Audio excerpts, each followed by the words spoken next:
होती है कि जब बाबर आजम कप्तान बनता है तो उसके खिलाफ खड़े हो जाते हैं लड़के, उसके खिलाफ साजिशें शुरू हो जाती है। और सबसे बड़ी बात तो ये कि हमारे बोर्ड में जो लोग बैठे हुए वो भी नहीं चाहते कि बाबर आजम कप्तान बने। तो अगर बाबर आजम को कप्तान लगाया जाए तो बाबर आजम की परफॉर्मेंस और बेहतर होगी। बाबर आजम जिस तरीके से परफॉर्म कर रहा है इससे ज्यादा अच्छा परफॉर्म करेगा। ठीक है, मैं बाबर आजम को बड़ा खिलाड़ी मानता हूं, मैं बाबर आजम की हर एक तारीफ करता हूं, मगर यह बात मैं नहीं कर रहा। ये अल्फाज है तनवीर अहमद के। तनवीर अहमद आपको पता है कि बाबर आजम के हक में कितना बोलते हैं, और वो बाबर आजम के हक में बात करे बगैर मुझे लगता है शाम की रोटी भी नहीं खाते होंगे दोपहर की। वो पहले बाबर आजम के हक में ट्वीट करते, उसके बाद जाकर खाना खाते।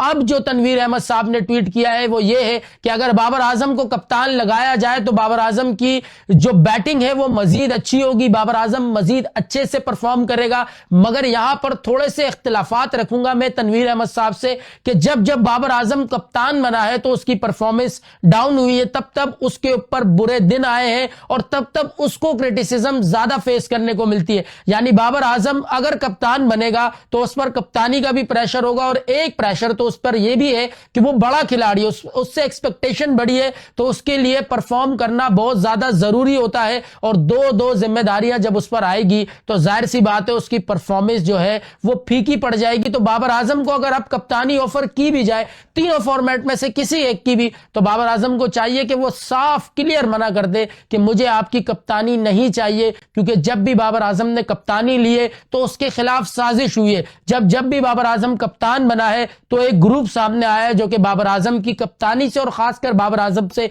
जेलसी में मुब्तला हो जाते हैं। 2024 का वर्ल्ड कप सबको याद है कि इंडिया से जीता हुआ मैच था, सब ने ये नाकामी इस वजह से कबूल की, सब इस वजह से नाकाम हुए कि अगर बाबर आजम ये इंडिया वाला मैच जीत गया तो बाबर की तो वाह वाह हो जाएगी कि भाई 3-4 सालों में तो भारत को 3 दफा हरा दिया। इससे पहले वर्ल्ड कप में हराया था रिजवान के साथ पार्टनरशिप लगा के, फिर एशिया कप में हराया, अब 2024 के वर्ल्ड कप में हरा दिया। तो इसका मतलब तो ये हो गया कि सबसे कामयाब तरीन कैप्टन कौन? बाबर आजम। तो कामयाब तरीन तो बनने ही नहीं देना ना बाबर आजम को। अगर बाबर कप्तान कामयाब बन गया, बैट्समैन तो है ही कामयाब, तो अगर कप्तान भी कामयाब बन गया तो फिर इसी की वाह वाह होगी, हम कहां जाएंगे। तो यही चीजें होती है कि जब बाबर आजम कप्तान बनता है तो उसके खिलाफ खड़े हो जाते हैं लड़के, उसके खिलाफ साजिशें शुरू हो जाती है। और सबसे बड़ी बात तो ये कि हमारे बोर्ड में जो लोग बैठे हुए वो भी नहीं चाहते कि बाबर आजम कप्तान बने। तो बाबर आजम को भी चाहिए कि वो सुकून से अपनी बैटिंग पर ध्यान दे, सुकून से अपनी क्रिकेट खेले। इतनी जबरदस्त अभी क्रिकेट जारी है बाबर आजम की,